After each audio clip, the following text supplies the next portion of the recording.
I'd like to call this council and committee meeting to order. Madam Clerk, the roll call, please.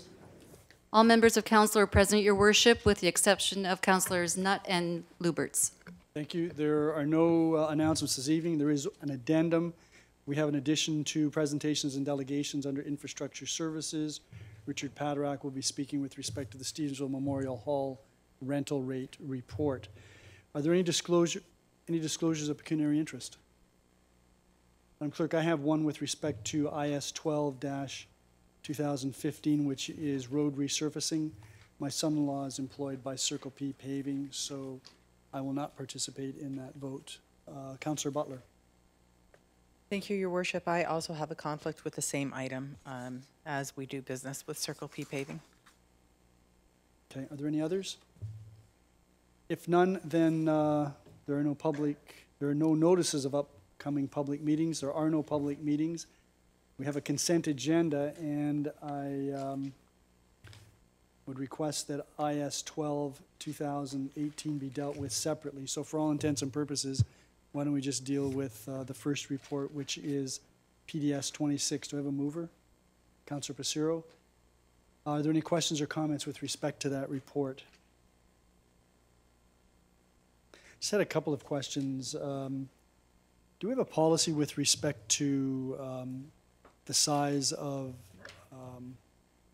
or variances that we permit with respect to already existing lots? I notice that we're suggesting that this is a non-marketable piece of property because of its size, and it's outside the urban boundary. And do we have any policies with respect to how large a parcel we would permit to be developed? We do have policies in our official plan when creating new lots. In terms of new lots, we want to make sure they're at least 1 acre in size. Sometimes more likely 1 hectare in size is the ideal. In terms of existing lots of record, there's been a bit of a shift in regional septic review. Previously, the minimum was about 1 acre they would allow development to occur on. More recently, they've been allowing these hybrid systems, which are being developed on smaller lot sizes. So our standard is, the comment in our report is relative to the fact that previously it used to be based on 1 acre.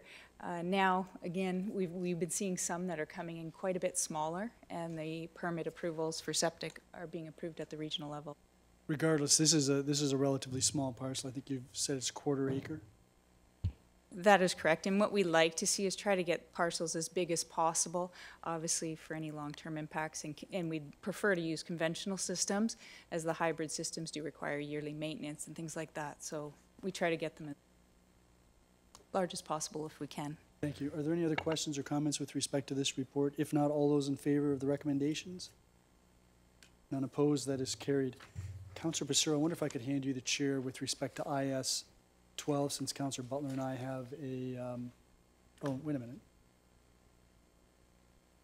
Yeah, Councillor Butler and I have a conflict. Infrastructure services, yes. Councillor Zanko. Thank you. Can I have a mover for report IS 12-2018?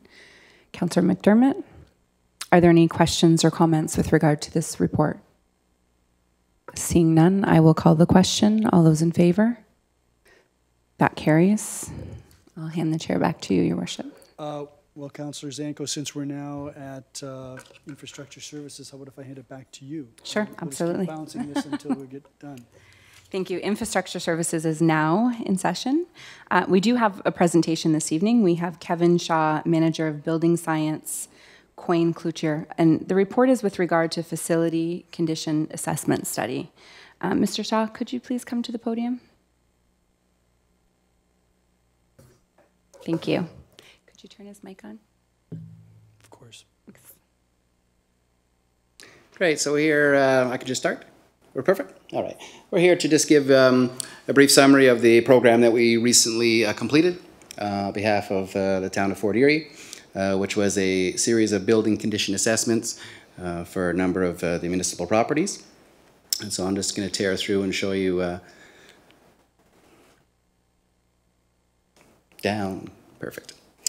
So just as an introduction, the objective of the BCAs was to review the buildings and identify life cycle concerns or deficiencies with those buildings and help to develop an asset management strategy for the various components of each of those facilities.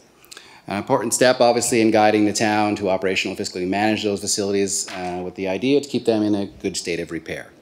The list of facilities was included, is reviewed for the assessment, shown in that table. That included a number of arenas: Crystal Ridge Arena, Crystal Ridge Community Center, J.L. Gibson Center, Town Hall, Stevenson Hall and Library, the Centennial Library, Crystal Ridge Library, Central Fire Station, Ridgeway Historical Museum, the GTR Museum that's next to it, the CNB1 Station Small Museum, the Leisureplex Arena Complex, and a number of fire stations, number 3, number 4, number 5, and number 6.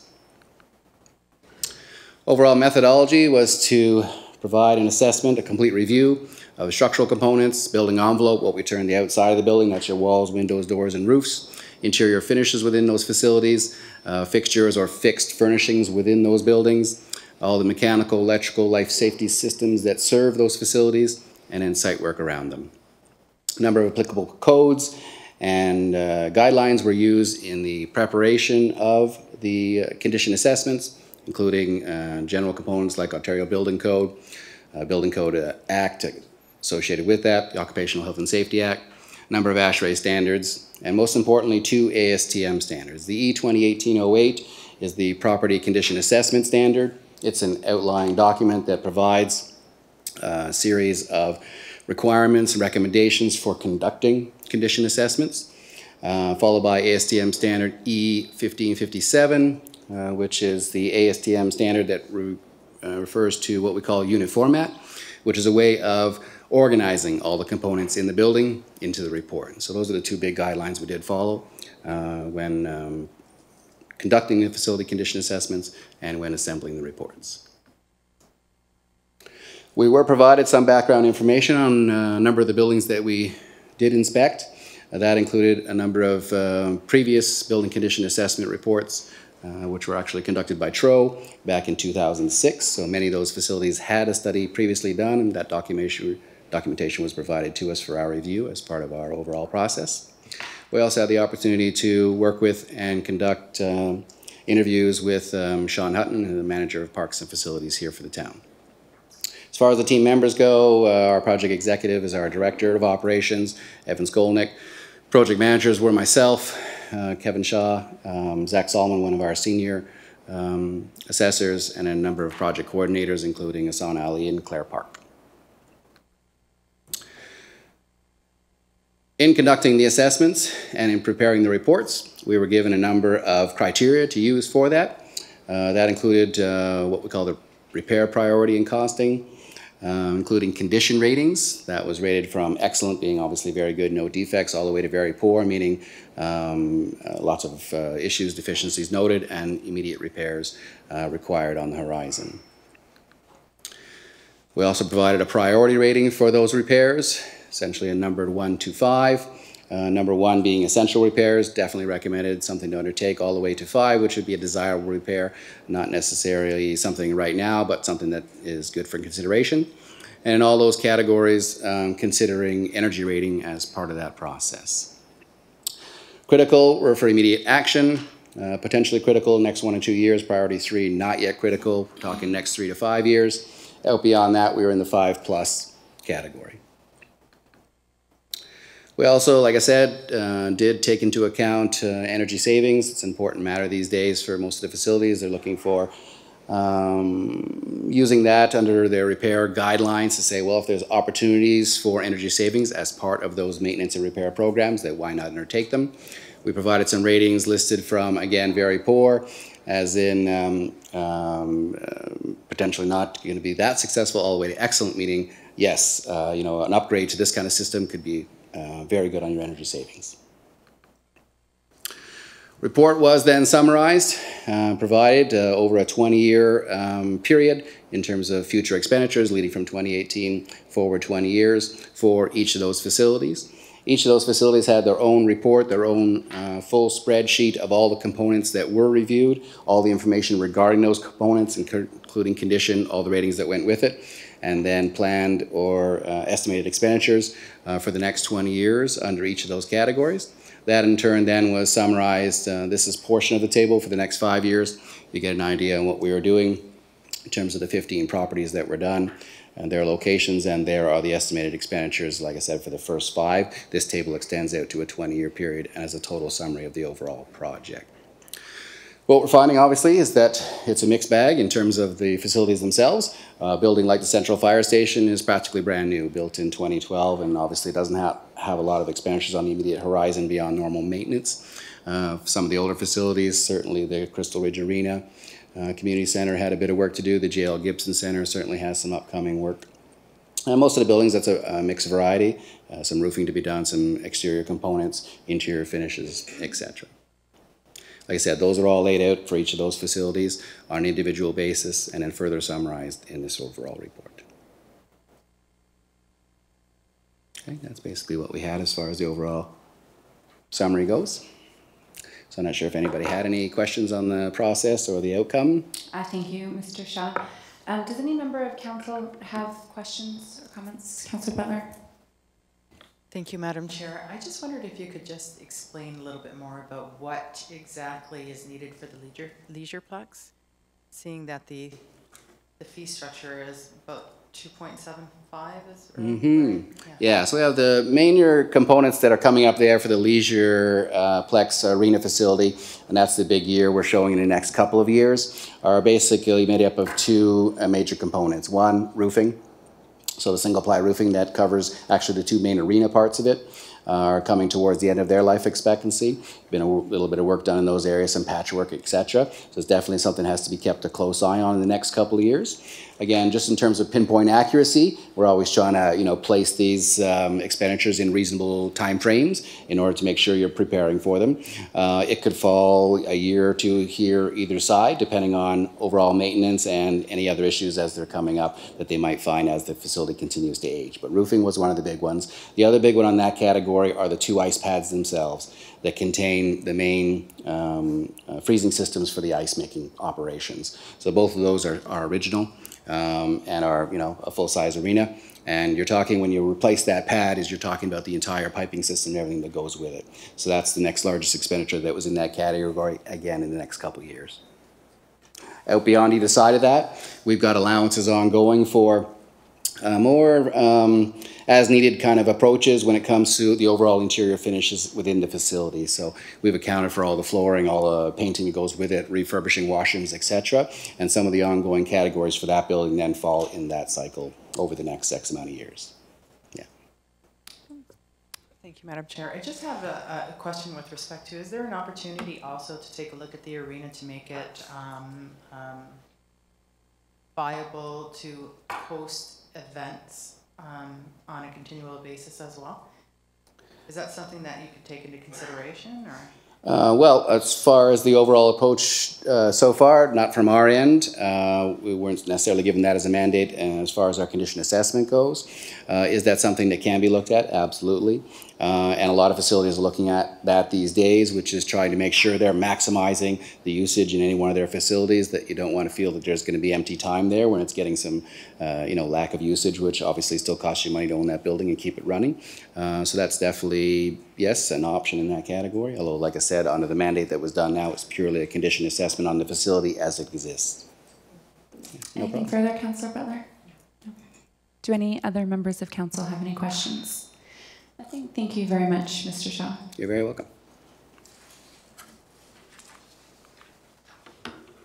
Our next presentation is going to be done by Richard Paderak, who's the chairman of the Beachcombers Seniors Club. And Mr. Paderak's presentation is with regard to Report IS 31, 2018, Stevensville Memorial Hall rental rate. Good evening, Mr. Paderak. Thank you, members of council and your worship. And thank you especially for allowing me to speak on such short notice. I just have some brief notes. I'm just going to go through some quick points on the background of pickleball, which is our concern. We have been playing pickleball at our facility at Beachcombers, and it's an inadequate facility. Pickleball is played in singles or doubles with a maximum of 4 players on a court at a time. The pickleball rates quoted in the staff report are for facilities with more than one court, 2, 3, or 4 courts. Pickle rates quoted are for fully equipped lined courts. Beachcombers will provide their own equipment. Lines are an undecided issue. The ideal number of participants per court is 8 to 10. More players per court is a very slow experience. Beachcombers background. Beachcombers does not subsidize any activities. Each activity pays its own way. Beachcombers currently pay $1 per activity to the club. Ideally, beachcombers want access to at least 2 courts at a time to make the organizational time and opening and closing worthwhile. Although the beachcombers would be glad to have the use of Memorial Hall, the real long-term solution is multi-courts on the banquet floor at Crystal Ridge Community Center. A beachcomber financial suggestion. Beachcombers propose to charge our members $1 per time slot for pickleball at Memorial Hall, remitting 100% of those funds periodically to the town.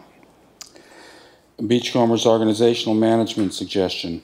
To make it possible for more participation, the Beachcombers would suggest close communication with town staff re other Memorial Hall bookings, with Beachcombers canceling sessions to facilitate town revenue opportunities.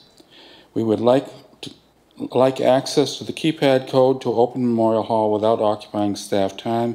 We would endeavor to schedule multiple sessions each week geared to ability. One time slot would lead us to failure because with 12 or more players attending, it becomes an unattractive outing. Currently, we have 18 players, not all attending all the time.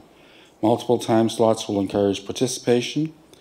Beachcombers maintain their own facility to a high standard and would treat Memorial Hall in the same manner, dry mopping the floor, etc. Town financial reality versus benefit analysis. We understand the town's need to cover expenses. However, it is not a big jump to realize that no matter how active we might become at Memorial Hall, the funds raised through pickleball would be an exceedingly small dent in the approximately $60,000 budget to open the doors at Memorial Hall. Council should consider social budget for such facilities. What do the town and community get through the usage of Memorial Hall beyond money? The garden club usage is certainly a positive for the town and community. The rental to community members for weddings and parties also has a social value. The hall remaining idle for hundreds of days a year has no social value. The Beachcombers will provide very good social value on a weekly basis until a more suitable facility can be realized.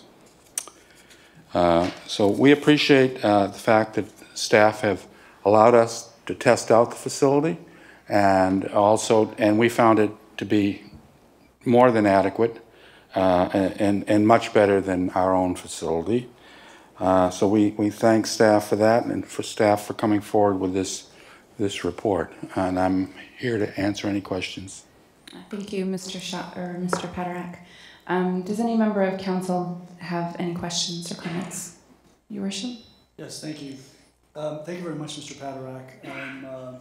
I'm not sure that I got everything that you were trying to convey, so let me ask a few questions if I might. Right now, you're using the hall periodically. No, we used it once to see if it was feasible and would meet our needs. We did that. Staff allowed us in on one occasion, and we had one session, and everybody had a much better experience than they do at our own facility. Okay. Madam Chair, if I might. So how many courts can you get into the Stevensville Memorial Hall? One. Just the one. Hence, you're looking for a larger facility eventually. Eventually, but we could meet our needs if we could come to some arrangement where we self-manage and we come and go as without occupying and using town resources. We may or may not be able to schedule more sessions. We'll experiment with that. We're getting inquiries just about every week from people wanting to play. Sometimes they come out for one shot at our place, but our exceedingly low ceiling is not attractive, and we don't have much play area off the court, so that it's actually dangerous. Right. If I might, Madam Chair. Yes. So if we were to consider your proposal, what does it look like? The town has some type of arrangement with you. How then would you utilize the hall? We would schedule events on a regular basis. If the town were to get a booking request that interfered with our schedule, we would ask them to let us know with a good notice, 2 or 3 weeks in advance. We would cancel our opportunity because each opportunity is going to generate $10 or $12. You might have an opportunity to rent it for $400 to $600. I think weddings can be $700. Well, we wouldn't want to interfere with the town realizing those opportunities. So we would just suspend our schedule when those rentals came along. So for the use of the building, you would put down your own lines, or how would that work? Staff is suggesting that when they redo the floor, they might incorporate a design which would aid us in dropping temporary rubberized lines. We did use those rubberized lines when we were in the court previously, and we were intending to put some tape markings on the floor. And I was lucky enough to meet one of the staff members, whose name I don't remember, Mr. Teal, Derek, I guess it is. And he, in his own personal possession, had a set of these rubberized lines. So we used those. But because we had to measure where they went, it took us over an hour to set up for that. So that's not a workable solution. So what staff are saying is that in the design, they would at least have some key markers that we would be able to identify. No one else would really know what they were. And we would be able to drop down our rubber markers. Okay, and if I might, Madam Chair, so on any given day, then you, according to your proposal, would have a key so you could gain access. Your use of the facility would be known to the municipality because you would have that continuing dialogue. So you show up with your group, or the group shows up. You put down the lines, and then you... We have a net that we assemble and put up. Then you play pickleball. Yeah. And that could be for any length of time? Well, we're not as spry as yourself, perhaps, and... Thank you. and other members of council. We generally, 2 hours. If you have 10 people and you're switching off, 2 hours is plenty. It's a good workout. Right. And so then, I think you indicated you charge your members an hour or $1 for the event. So if 10 come out, collect $10. That's what you give the town.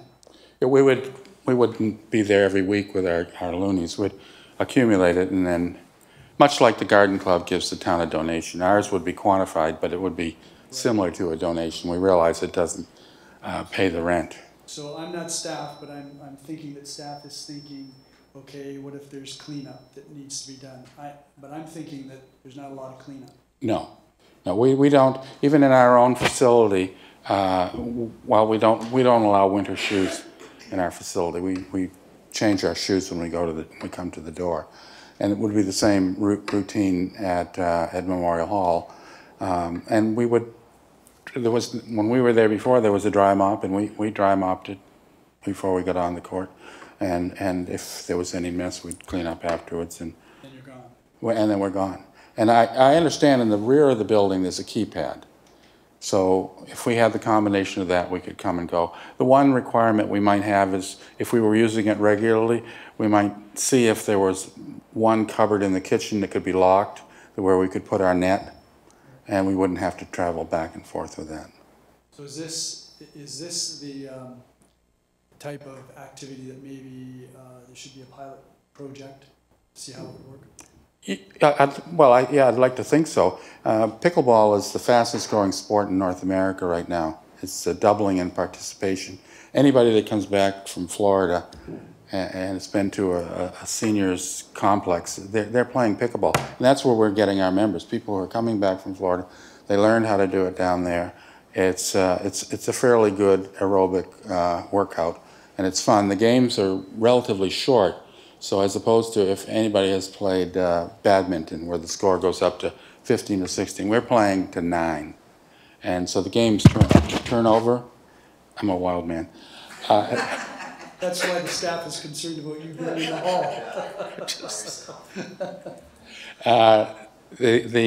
This fast turnover, and the game's it moves along, and you just about work off your sweat, and you get up again and do it again, and it's quite a. I just started playing myself, and we have all kinds of people of all kinds of ability. I think we have some people who have come out who would like to play a more competitive version, and that's why I say we might have other time slots. Right, Where- and the ball that you use is regular tennis ball? No. It's equivalent of a wiffle ball. You know, plastic ball with holes in it. So you can hit it very hard, and it doesn't go as fast as. Right, It's fast enough, but it doesn't go as fast as a tennis ball would go. okay. Thank you very much, Madam Chair. You're welcome. Does any other members have any questions or comments? Councillor Passero? Thank you, Madam Chair. Thank you, Richard, for coming tonight. I just wanted to expand on a point that you had raised, or a line you had said in your presentation, and the mayor touched upon it. One of the phrases you used was "come and go as you please" to the hall.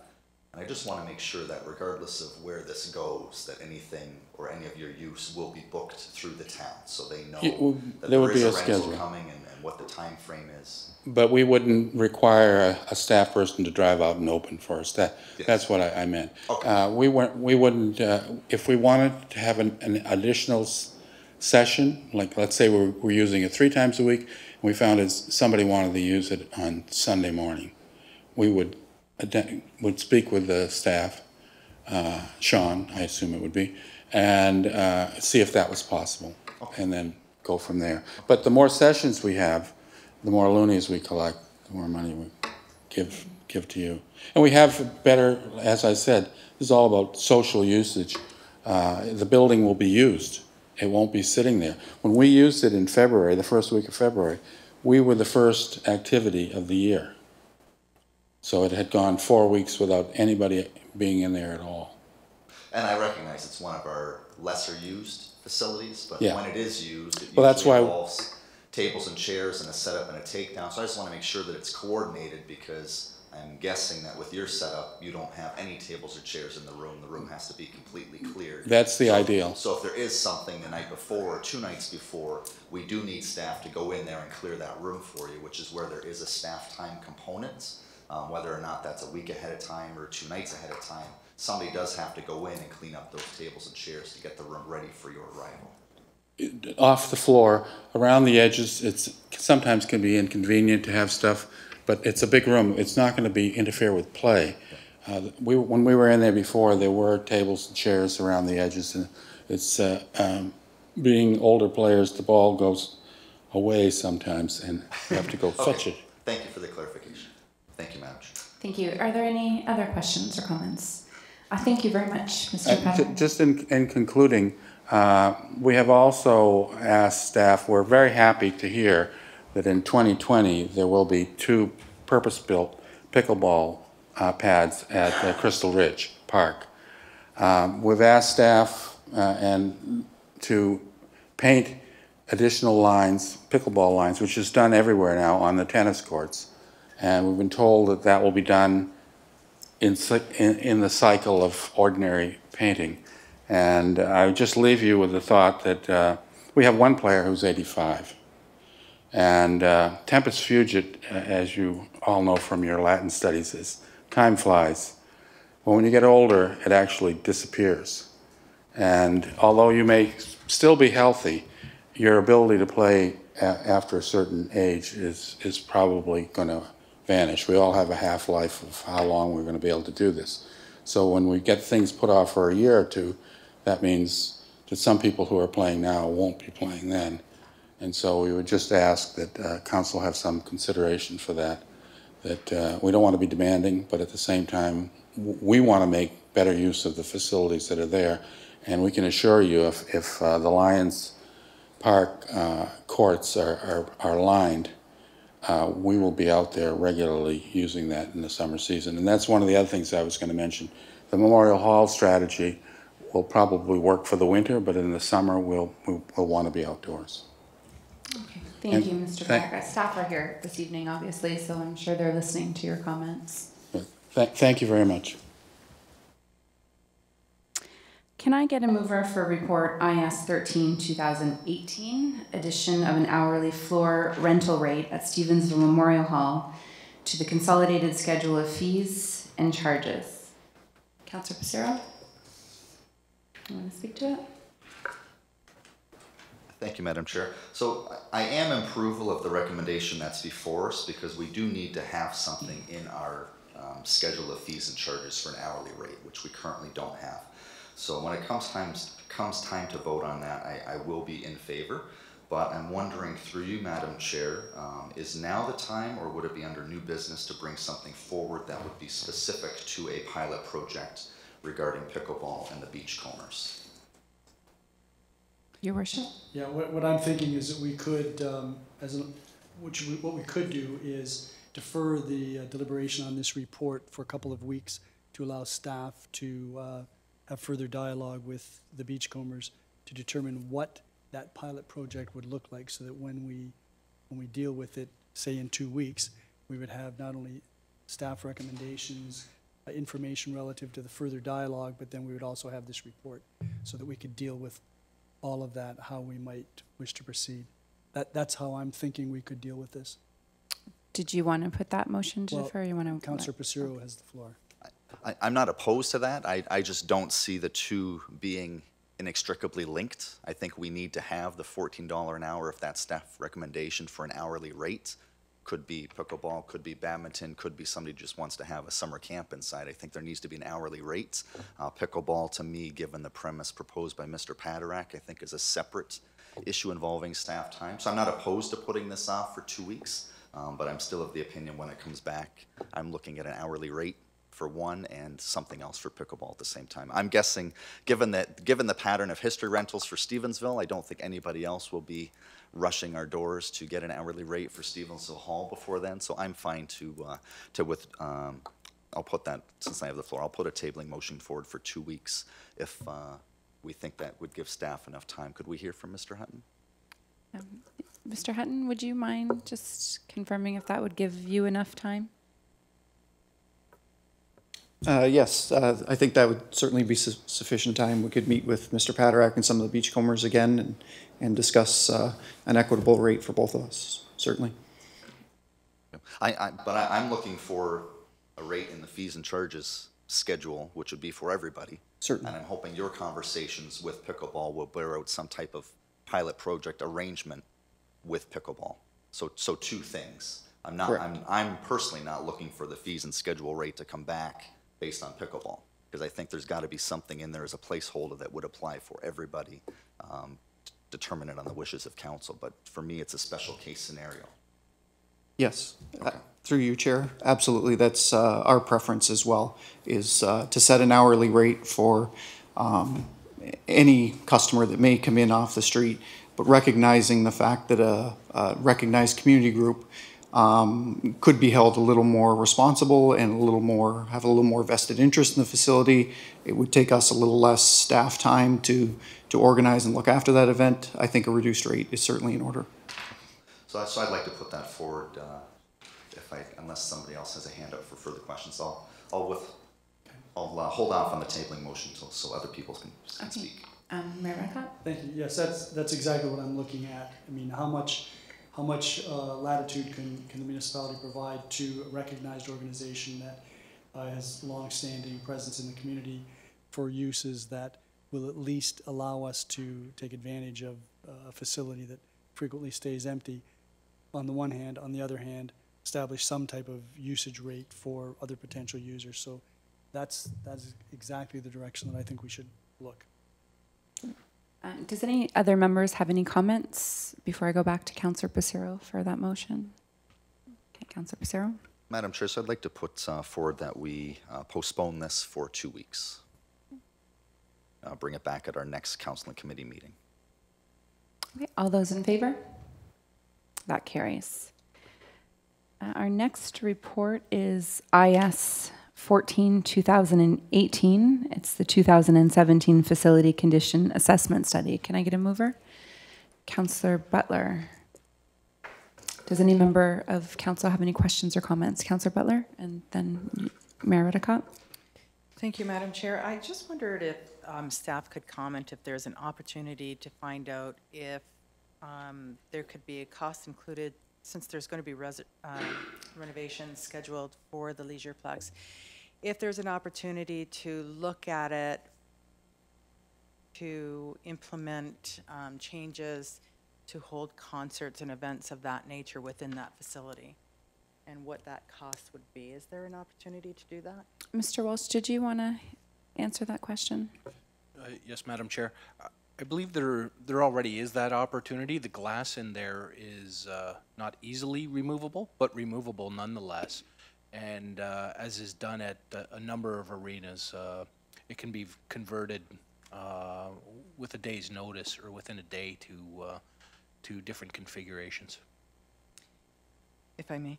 I'm speaking, I guess, more about the acoustics that are in there, because the quality for sound bouncing off of the walls in there aren't that great. So if there's an opportunity to get someone in with some expertise to see what that cost would entail to enhance it a bit more, would that be possible? That's certainly possible. You're talking about hiring an acoustical engineer. There's studies that can be undertaken. We can include a small project like that in next year's budget. Anything further, Councillor Butler? No. Does any other members of council have any questions or comments? Mayor Redicott? Yeah, just to follow up on that, when one looks at the appendix to the, or the cost summary table at the end of the little snippet of the report, one finds that 37% of the infrastructure or the capital facilities maintenance costs over the next 20 years are related specifically and solely to the Leisureplex. That would be the arena and the banquet hall, I presume, which means that, excuse me, we should be looking at ways that we can generate more income, because that's over $9 million for that one facility, which plays a very large presence in our community, but we could make even better use of it, I think. So I think we need to look at that. On a broader scale, there are 4 facilities in this community. The Leisureplex, Town Hall, the Crystal Ridge Arena, the J.L. Gibson Center, that account for almost 70% of these capital facilities costs. Throw in the Crystal Ridge Community Center, you're over 70%, you're close to 75%. 2 of those, Crystal Ridge and the Leisureplex, are potential revenue generators beyond their current capacity. So I think we really need to be looking at that, and I would suggest that for the 2019 budget, we maybe should be contemplating even having someone allocated to trying to generate more use of those facilities, just to generate more income so that we can cover this. I think that's an excellent report.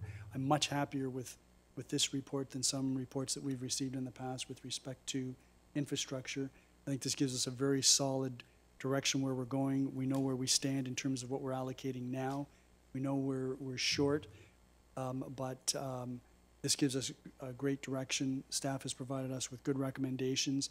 The efforts that our staff have been involved in over the last couple of years in terms of seeking grants and other sources of revenue to assist us with these types of facility maintenance and costs, I think are very, very encouraging and very important. So I support the report, but I think we need to focus on trying to generate more revenues with respect to those facilities that we have that can, because of the costs that they're putting this community to.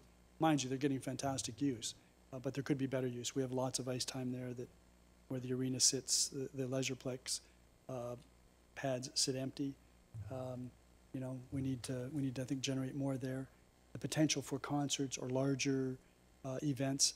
It's a great facility, and I think it would be very conducive to that. And there have been some events, and as we know, every year for the last 2 years, plus this year coming up, there will be a large event that will take place there, and that facility really suits that type of thing very well. So thank you to the staff, thank you to the consultant that did this. I'm quite pleased with that report. Are there any other comments or questions? Councillor Passero? Thank you, Madam Chair. Yeah, just on those points, I completely agree with Councillor Butler. It's amazing what we've been able to do with Party on the Patio. It is a challenge, and it's not something that anybody else would be willing to go through if they were renting the facility for that type of purpose. It's just not feasible. We recognize the limitations. People know it's a fundraiser. They tolerate it. If you're looking to do a for-profit concert in there, it's just not possible at this point in time. And the banquet hall, I would throw that into the mix as well. It's very poor acoustics.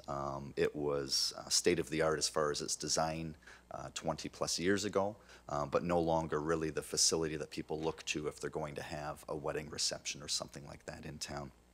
And if I could, Madam Chair, because I did get a couple phone calls about this over the weekend as to why my favorite facility, the Kinsman Pool, was not on the list of facilities being studied. And I just want to say publicly that Council, thankfully, is going down a path to pursue eventual replacement of the pool. So it was deemed not necessary to include it in this study. We have had facility studies done on the pool in the past, 2007, 2011, was not necessary. We know it's not getting any better, so to invest any more time or resources to study that one to death just wasn't worth it. So we are proceeding down that path, and in the very near future, I know that PDS staff are bringing forward next steps for the Kinsman Pool replacement project. So just if anybody's curious and they read the report, I did get 2 phone calls. That's why it's not on there. We haven't forgotten about it. It's the exact opposite. We didn't need to do it because we know where we're going, at least what path we're going down for replacement. Thank you, Madam Chair. Thank you. Are there any other comments? I just have one comment. I wanted to say that I found the report extremely helpful, and just wanted to give some thanks to Mr. Hutton, because I know he's spent a great deal of time and effort on this project. So thank you very much. I will call the question. All those in favor? That carries. Are there any items of new business? Mayor Redicott? Just wonder if we could call on the Director of Infrastructure Services or the CEO just to give a little bit of background on what the protocol is in this community when we have a rain event where there's potential drainage issues, flooding, because that comes up periodically. I'm not sure that the residents understand the work that is done to monitor what's going on, both through our public works and through even the fire service. Mr. Walsh? Thank you, Madam Chair. There's a number of things we do undertake directly from the stormwater. We continuously monitor our catch basins to make sure that they're not plugged. And when we do find a flooding issue, probably 3/4 of the time that's the issue, is simply a plugged catch basin, so we'll rake the leaves or the debris off it. I'd like to note that on my drive around town early this morning, the Thunder Bay area was in great condition. We've spent a ton of money in there on stormwater alleviation lately, and it seems to be working. There's still a couple of improvements to undertake, but I didn't see any house flooding in Thunder Bay. The ditches were working; they were full. The other big project we've undertaken recently is the 9 Stone Mill Municipal Drain. It was up to the top today, but I didn't see any overland flooding again as a result of that, so that's working exactly. As council and the public are aware, we have a very large inflow and infiltration issue with our sanitary sewers. We get direct and timely information from the region with respect to the condition of the pumping stations and how much inflow is being directed to them. And when conditions reach a critical level, we undertake pumping to the environment so as not to flood people's basements with sanitary sewage. There is the opportunity once in a while to throw a pump into a ditch if all else fails, and try and direct the water elsewhere. But usually when we're at that stage of a storm, the pump really won't do much good, but it may help in the long run. So monitoring is the biggest key for us. Your Worship? No, that's great. Thank you. Thank you. I wonder if maybe, it's a really good point that you had, Your Worship, and I'm wondering if maybe we could have something on Facebook to that effect, especially with clearing of the catch basins. I mean, some people may not necessarily know that. I did speak to Mr. Cookett about the possibility of us getting something on the web, and on Facebook is an excellent idea because people check that. There are some things that residents can do, particularly if they notice that there's a plugged culvert or plugged sewer drain, a storm sewer drain. They could contact the town. Are there any other items of new business or inquiries? Seeing none, does any member of council have any questions regarding the business status report? I will turn the chair back to you, Your Worship. Thank you very much, Councillor Zanko. That takes us to Planning and Development Services. Councillor McDermott. Myself. You're Planning and Development. Yep. Councillor Nutt is, Corporate. and he's corporate. So that'll be George after you. Okay. You guys should update the program. I lost mine. Councillor Passero, Planning and Development Services. I'll make it brief. No contentious developments tonight. It's nice. Planning and Development Services is now in session. No presentations or delegations. No reports. Thank you, Ms. Dolch. Any comments or questions under new business or inquiries? Councillor Zanko and then Councillor Butler. Thank you. And this question, actually, I did speak with Ms. Dolch about this. It's more to the clerk. I've recently been in contact by some students from Garrison Road School and a few teachers that have some concern about animal control. I did bring this to Mrs. Dolch's attention. She suggested that I speak to the SPCA, which I did speak to the SPCA. One of the concerns were regarding keeping animals outside during winter and in the extreme cold temperatures. I think there's some confusion. Some of the students think that there's no bylaw in that regard, which I did confirm with the SPCA. It's false.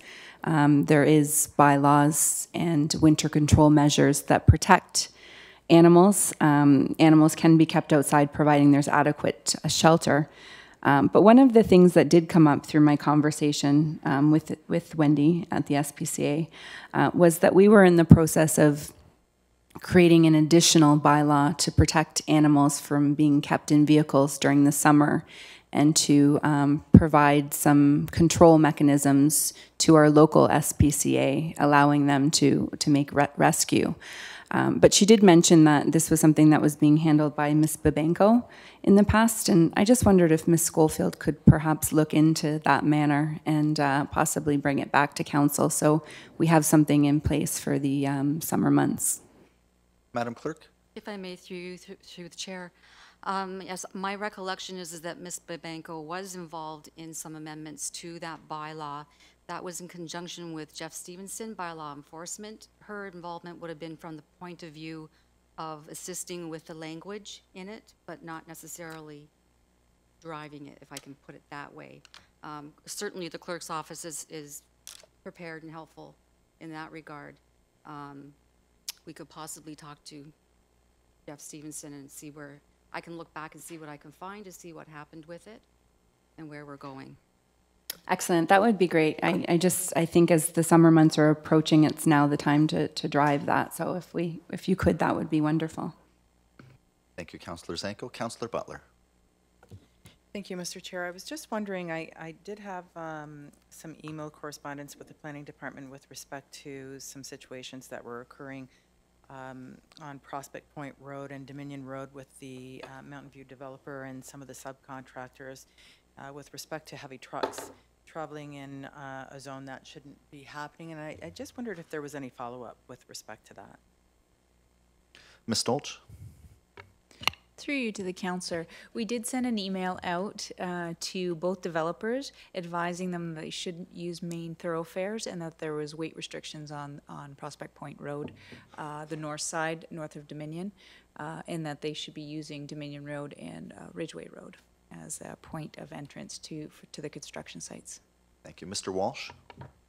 Further to that, we've contacted the MTO on the issue as it is a weight restriction issue. Without scales present, they really can't do anything. So, Councillor Butler? Did have a follow-up question. It's just escaped me, but in the meantime, I will ask this question then. Will the planning department be monitoring the situation and reporting back?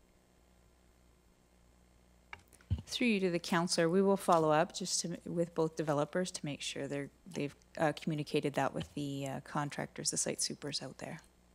Thank you very much. Thank you, Councillor Butler. Anything further?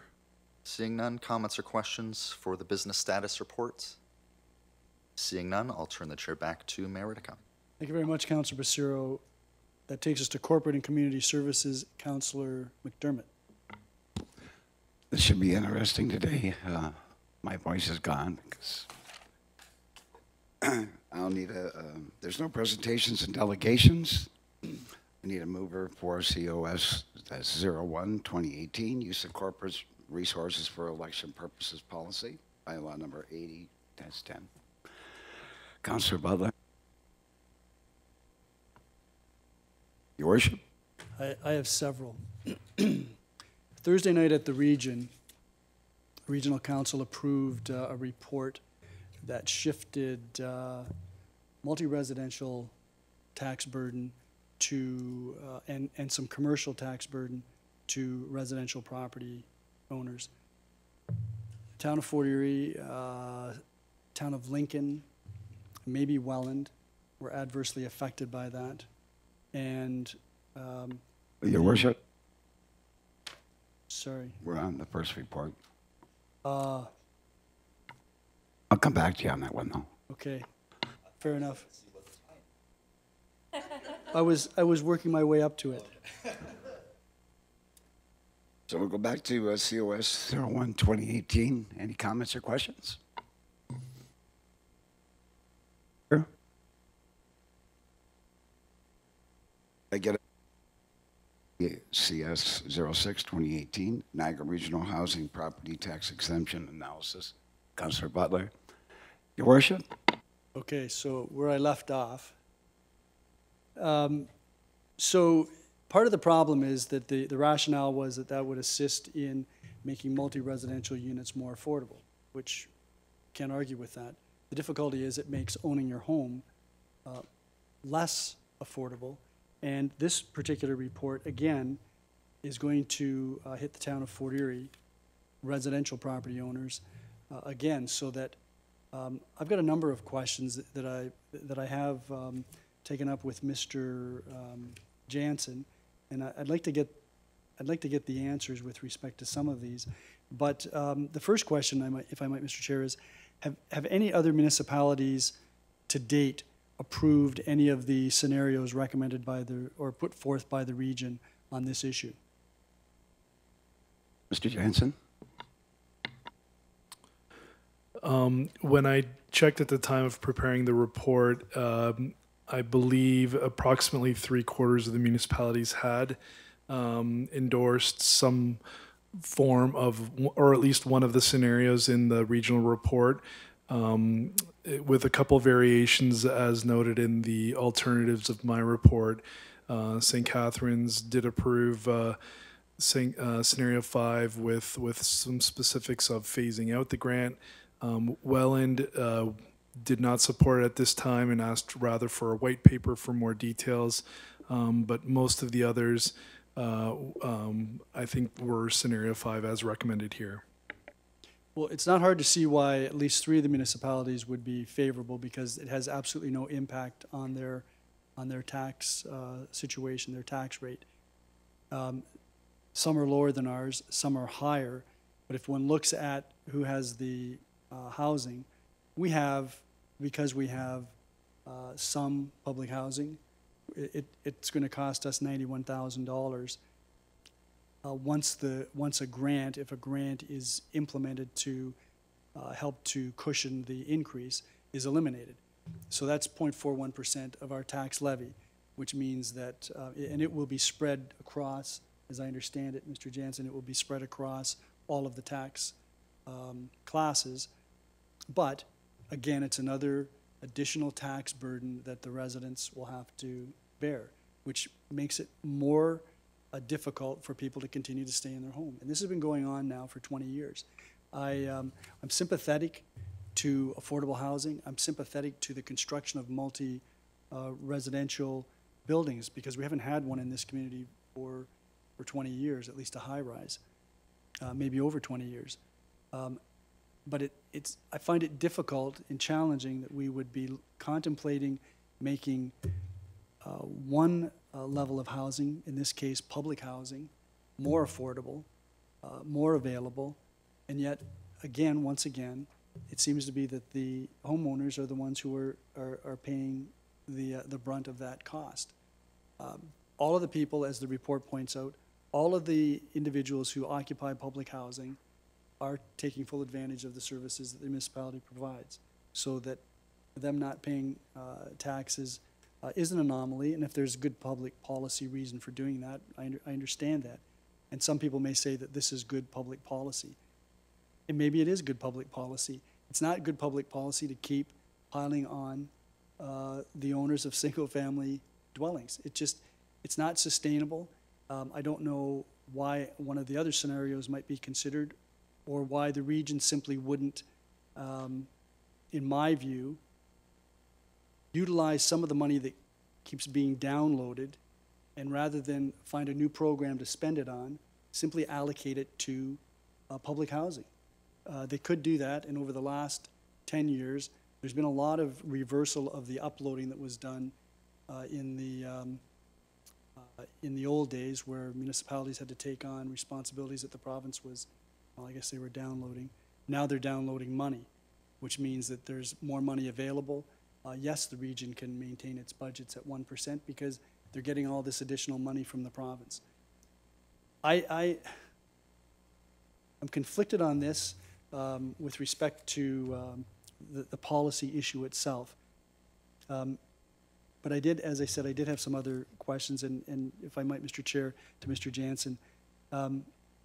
With respect to this, how is there a rationale from your perspective for justifying the shift of burden to the other classes, in particular to the single-family residences? Through the chair to Mayor Redekop, the one thing that this recommended scenario does allow is for the region to take full advantage of the education portion that the Niagara Regional Housing Properties would otherwise be paying. So that is the source in this scenario of the transfer, unless, of course, that the grant that is being proposed is in some way reduced over time. The regional report says that the grant from the region to the municipalities to nearly eliminate the impact on the lower tiers could be phased out over time. So there's no indication of when it might be. They were seeking some guidance on that issue, and the report didn't recommend any phasing out. But if that phase out were to occur, then in the case of Fort Erie, it would be approximately $100,000 borne by other classes. So that would be the rationale, is that the education, or the province in this case, really is bearing the additional burden to allow more monies to go to the Niagara Regional Housing. So in essence, the region is utilizing the education portion of the tax bill that the regional housing would be saving, and then simply distributing that among the various municipalities. And those savings, with respect to the education portion of the tax bill, if public housing is exempt from taxes, that savings goes on indefinitely. So that if the region, and there's absolutely no guarantee that the region won't at some point terminate those grants, then that's additional money to regional housing, and our taxpayers have to pick up the difference.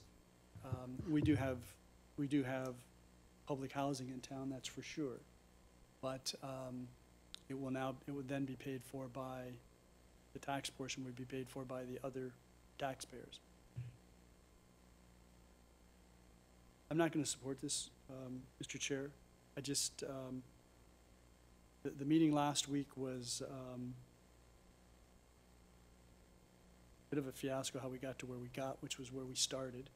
And it ends up with the town of Fort Erie residential taxpayers picking up, I think it's about 1/3 of a percentage point. But not paying the 1/3 of a point, I guess that's A-okay. If you are paying it, that means that's just another, I think it was $6 or, I can't recall the exact amount, but it was another portion that the residential taxpayer has to pick up. And so our objective of affordable housing means it's not affordable. And we're endeavoring to find ways that we can make housing more affordable.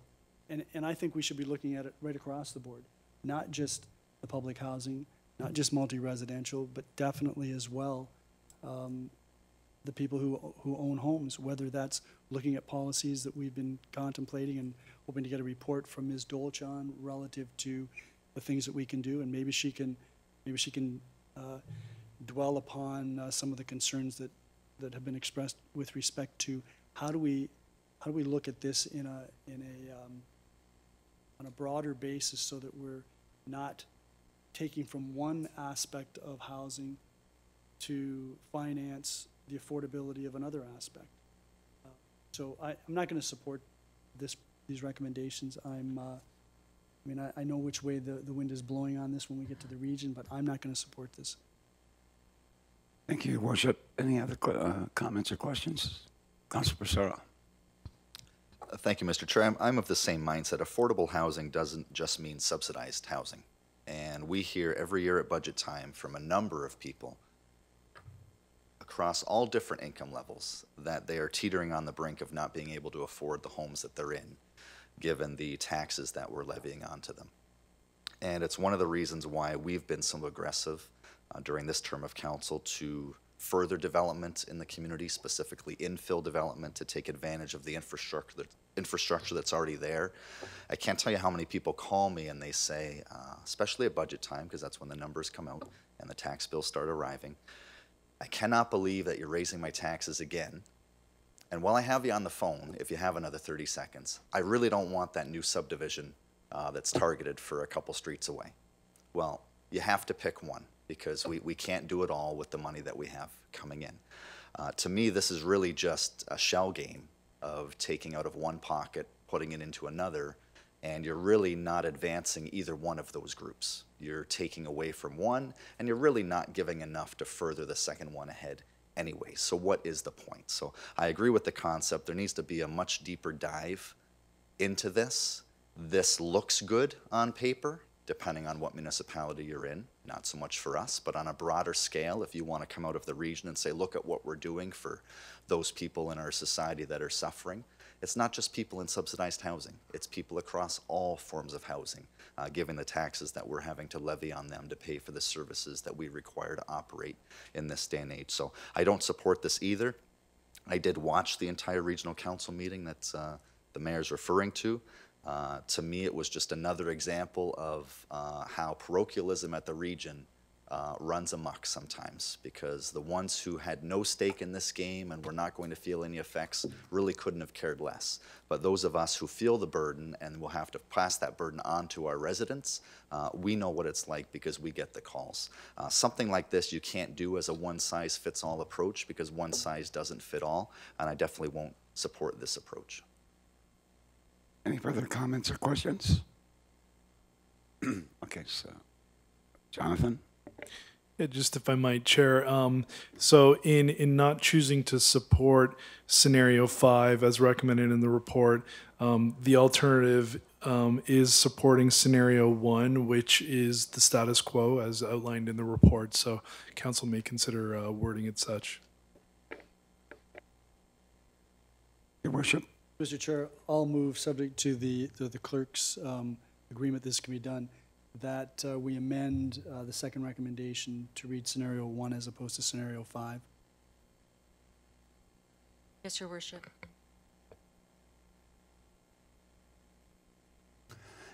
Any questions or comments on the amendment? So we'll vote on Jonathan. Sorry, thank you, Chair. Just one more point of clarification on scenario 5 is that in terms of the amounts that were discussed, if scenario 5 is supported by the region and the grant is given indefinitely, then the impact to the municipality is quite small. It's I don't have the number here in front of me, but it's a minor point of a percent on the taxpayer. The risk with that one is the reference to the fact that the grants may be removed. So I just would want to clarify that aspect of it. Your worship. And Yeah, then I'm Councillor fully, Pissarro. I'm fully aware of that, and I'm really not prepared to run the risk, knowing some of you maybe watched the proceeding. I lived through them.